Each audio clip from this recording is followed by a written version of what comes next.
అయ్యా బాబు నా పేరు బంగారు నా పేరు వజ్రాల రవి. వీళ్ళు నా బంగారపు స్టాఫ్. వీళ్ళు నా వజ్రాల స్టాఫ్. మేము మీ చుట్టూ తిరిగే గ్రహాలం. వీళ్ళు నా చుట్టూ తిరిగే గ్రహాలు. వీళ్ళు నా చుట్టూ తిరిగే గ్రహాలు. సరే కానీ ముందు మీరు కూర్చొని చెప్తా. తప్ప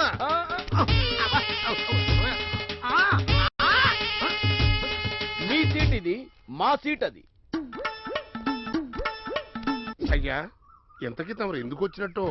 అయ్యా చంద్రయ్య, మీ మనవణ్ణి మా ఇంటి అల్లుణ్ణి చేసుకుందామని. కాదు, మీ మనవణ్ణి మా ఇంటి అల్లుని చేసుకుంటాం. కాదు, మా ఇంటి అల్లుణ్ణి చేసుకుందాం. కాదు, మా ఇంటి అల్లుని చేసుకుంటాం. కాదు, మా ఇంటి అల్లుణ్ణి ఇదిగో చేసుకుందాం. నేను చెప్తానా మా ఇంటి అల్లుని చేసుకుంటానని? మా ఇంటి అల్లుని చెప్తే చేసుకోవాలి. కదా. ఆపలయ్యా, నీకు. ఆపలే. కూర్చోండి. ఇంకా చదువు కూడా పూర్తిగా నా మనవడికి అప్పుడే పెళ్లికి తొందర ఏంటంట? ఏం లేదు చంద్రయ్య, మీ మనవడికి మెడిసిన్ లో ఫస్ట్ ర్యాంక్ వచ్చిందని పేపర్ లో చదివాను. వీడియోలో చూసాం. మీ మనవడిని మా అల్లుడి కింద చేసుకుని డాక్టర్ చదివించి సూపర్ స్పెషాలిటీ హాస్పిటల్ పెట్టిస్తా. అదే నేను చేసుకుని మల్టీ స్పెషాలిటీ హాస్పిటల్ పెట్టిస్తాను. అవును చంద్రయ్య, వినాలి నువ్వు మా మాట. ఇప్పుడు మా మనవడి తెలివితేటలు అడ్డం పెట్టుకుని మీరు వ్యాపారం చేసుకుంటానంటారు. అవునయ్యా, కరెక్ట్ గా చెప్పావు చంద్రయ్య. చాలా సంతోషం. సిగ్గులేదంటండి. మీరు బంగారం వజ్రాలు అయితే నా మనవడు ఆటి మురికి రోజులు ఇచ్చే సైనైడ్ లాంటివాడండి. ఇదిగో నా మనవడిని మెడిసిన్ చదివించేది మీలాంటి వాళ్ళ ఇళ్ళకి అల్లుడవటానికి కాదు, పేదవాళ్ళకు సేవ చేసి వాళ్ళ గుండెల్లో ఉండిపోటానికి. చంద్రయ్య అంత ఆవేశపడకు, ఆలోచించుకో. వచ్చి సరస్వతి ఉంటేనే చాలదు, లక్ష్మి కూడా ఉంటేనే రాణిస్తాడు. ఇది సూపర్ స్పెషల్ అవకాశం. నాది మల్టీ స్పెషాలిటీ అవకాశం. ఇక చాలా పడయా. ఇంకొక మాట మాట్లాడారంటే బంచిలాలపేట కరెంటు పోయేలకు తోచి పారేస్తా. తాతయ్య ఏంటయ్యా వచ్చావా? రారా. ఇను వాళ్ళు ఏం బాగుతున్నారు? వాళ్ళు చెప్పేది కూడా నిజమే కదా తాతయ్య. ఏంట్రా నిజం? నేను ఇప్పుడు నీ మనవడగా ఉన్నాను అనుకో, గవర్నమెంట్ డాక్టర్ అవుతాను. అదే వాళ్ళ అల్లుని అయ్యాను అనుకో, కార్పొరేట్ హాస్పిటల్ ఓనర్ అయి కోట్లు కోట్లు సంపాదిస్తాను. అది ఆలోచన. పైకొచ్చే లక్షణం యూత్ థింకింగ్. మీదైతే బూత్ థింకింగ్. మోసుకడా యాదవ ఆలోచన మీరు. మనవరా, నువ్వు విద్య నమ్ముకుంటున్నావురా, నేను ప్రేమ నమ్ముకున్నానురా. నేను నిడిచిపెట్టి ఉండలేనురా. ఇక్కడ కూర్చునే బదులు నీ ఇంటి ముందు వాచ్మెన్ గా పడి ఉంటాను. కుదరదు, నాకు కుదరదు. ఆ పని చేయడానికి మా ఇంటి దగ్గర బంగారం లాంటి కుక్కలున్నాయి. నా దగ్గర వజ్రాలు లాంటి జాగిలాలు ఉన్నాయి. మీరే ఉంచుకోండి తాతయ్య. అంతకంటే మంచి పోస్ట్ నేను ఇస్తున్నాను. ఒక్క నిమిషం ఉండు.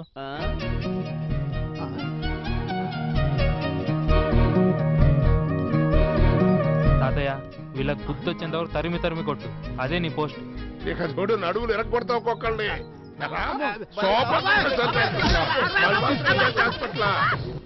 ఇంకోసారి బజార్లో కనపడ్డారంటే నరుకుతా. అయి పారిపోయారు యాదవలో. తాతయ్య, నువ్వు చాలా అమాయకుడివి, అన్ని నమ్మేస్తావు. అసలు నిన్ను వదిలి ఎలా వెళ్తాను అనుకున్నావు?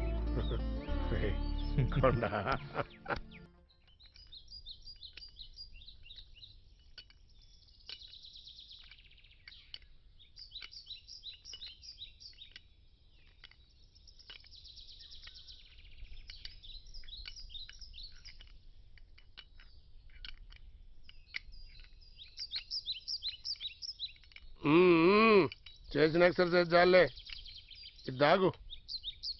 ఏంటి తాతయ్య, రాత్రికి ఎలాగో రాగి జావా చెవ పులుసు ఉంటుంది కదా, కనీసం ఎప్పుడైనా హార్లిక్స్ బోర్నవిటా ఇవ్వచ్చుగా? హార్లిక్స్ బోర్నవిట ఆటిలో ఏముందిరా? ఓ గుప్పిడి నవధాన్యాలు పొడి చల్లి వాటికి కార్బోహైడ్రేట్స్ అని పేరు పెడతారు. క్యారెట్, బీట్రూట్ వీటి ముక్కల్ని కలిపి ఏ విటమిన్ అంటారు. వీటన్నిటిని ప్లాస్టిక్ డబ్బాలో పోసి నిలవ ఉంటే వాసన వస్తని నిమ్మకాయ పిండి సి విటమిన్ అంటారు. ఆ తర్వాత ఈ డబ్బాని ఒక సినిమాటర్ చేతిలో పెట్టి వావ్ రుచికి రుచి బలానికి బలం అని అడ్వర్టైజ్మెంట్ చేస్తారు. అందుకనే ఫ్రెష్ గా మనం చేసుకున్నటువంటి రాగుల పొడి చావు తాగామనుకో, ఒంటికి వంట బట్టి బ్రహ్మాండంగా బలం వస్తుంది. తీసుకో.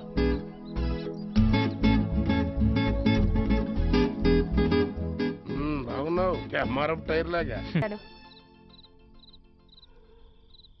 మొత్తం 2352 చేతుల నుంచి పోతే 2, 4, 6, 8, 14, 32, 22. ఏంటి తాతయ్య ఈ లెక్కలన్నీ? లేదురా, కోనబోతే కోరివి, అమ్మబోతే అడవిగా ఉంది మార్కెట్. కొత్తిమీర, కరివేపాకు కట్ట కూడా అమ్మేస్తారా. అందుకనే ఈ నెలలో మన అవసరాలకు కావాల్సి వచ్చే వాటిని చాలా జాగ్రత్తగా బడ్జెట్ వేసి రూపాయలు మిగించగలిగా. దీంతో ఏం చేయాలనుకుంటున్నావు? ఏం చేస్తానరా, వచ్చేది ఉగాది పండగ కదా, నా మనవడికి బట్టలు కొంటానయ్యా. ప్రతి పండక్కి బట్టలు కొనడం అవసరమా? అదేమన్నా రూలా? రూలో గోలో నాకు తెలియదు కానీ కొత్త బట్టలు కొనుక్కోవడానికి అది ఒక వంకర. మొన్న మీ కాలేజీకి వచ్చారా, అక్కడ నీతో చదువుకునే పిల్లలు జామ్ జామ్ అని బట్టలు వేసుకుని దర్జాగా తిరుగుతున్నారు. నా మనవడికి ఏం తక్కువ చెప్పు. అందుకని రేపు మన ఇద్దరం వెళ్ళి కొత్త కొట్టలు కొనుక్కొచ్చుకుందాం. నేను రాను. నువ్వు రాకపోతే నేనే కొనుక్కొస్తా. నా కొలతలు తెలియవుగా, ఎలా కొంటావు? భలేవాడివే. ఈ మానవుడి కొలతలు ఈ తాతకు తెలియమంటారు సన్నాసి. నీ ఈపు 2 జాన్ల బెత్తుడు, నీ ఛాతి 3 జాన్ల చుట్టూ, మేడ ఇదిగో ఇది గుప్పిడు, పొడుగు మోరం బాతిక. చాలా కింద కొలతలు కూడా చెప్పమంటావా?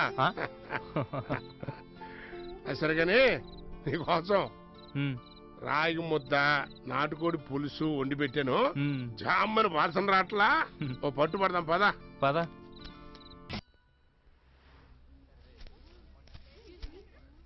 ఇదిగో బాబు, ఏ క్లాస్ గుడ్డలు కావాలయ్యా? ఈ షాప్ లో అన్ని ఏ క్లాసే అండి, కానీ మీ క్లాస్ ఉండవు.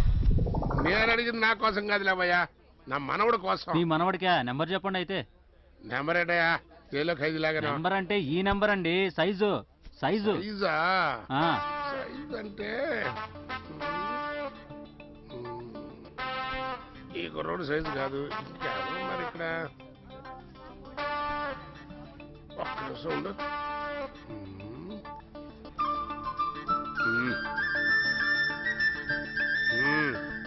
ఏమయ్యా, ఈ బొమ్మకి నా మనవుడికి తేడా లేదయ్యా, కరెక్ట్ గా ఉన్నాడు. ఇది ఇప్పించేయి. అబ్బే అది ఇవ్వడం కుదరదండి, శాంపిల్ పీసు. ఇంకోటి ఉంది, ట్రై చేద్దాం చూడండి. ఊరుగా ఈ డ్రెస్ లో ఉన్న బొమ్మను చూస్తుంటే మా మనవడు కరెక్ట్ గా పక్కన నుంచున్నట్టుంది. నాకు ఇదే కావాలి. ఇస్తావా? ఇవ్వా. సరే ప్యాక్ చేయరా. పొద్దున్నే తింటున్నాడు రా బాబు. ఇదిగోండి బిల్లు అక్కడ కట్టండి. అట్టాగే. ఇదిగో ముందు ఆ చేతిలో పెట్టండి, ఎవడన్నా చూస్తే దర్శకు చస్తాడు. ముందు దానికి డ్రెస్